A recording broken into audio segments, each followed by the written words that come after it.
Hi friends, welcome to పల్లవి వంటిల్లు. ఈరోజు సేమియా కేసరి ఎలా తయారు చేయాలో చూద్దామండి. స్టవ్ పై ఒక కడాయి పెట్టుకొని 1 స్పూన్ నెయ్యి వేసుకోవాలి.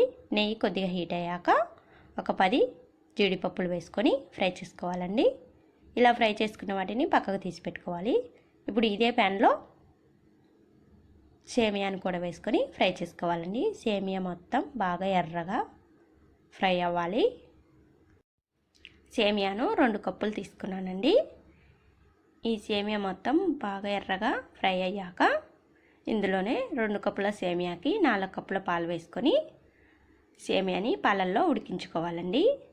ఇలా పాలతో ఉడికించుకుంటే సేమియా టేస్ట్ అనేది చాలా బాగుంటుంది. ఇలా బాగా ఉడికిపోయాక ఇందులో 1 కప్పు వరకు బెల్లం వేసుకోవాలండి. మీరు షుగర్ అయినా వేసుకోవచ్చండి. ఇలా 1 కప్పు బెల్లం వేసుకొని బాగా కలుపుకోవాలి. బెల్లం మొత్తం బాగా కరిగేంత వరకు కలుపుకోవాలండి. ఇలా కలుపుకొని ఇది కొద్దిగా గట్టిపడ్డాక ఇప్పుడు దీనిలో మనం ముందుగా ఫ్రై చేసి పెట్టుకున్న జీడిపప్పులు వేసుకొని బాగా కలుపుకొని స్టవ్ ఆఫ్ చేసుకోవాలండి. చాలా టేస్టీగా ఉండే సేమియా కేసరి రెడీ అయిపోయిందండి. ఈ వీడియో మీకు నచ్చితే లైక్ చేయండి, షేర్ చేయండి. కొత్తగా చూస్తున్న వాళ్ళు ఉంటే మన ఛానల్ని సబ్స్క్రైబ్ చేసుకోండి. Thank you for watching friends.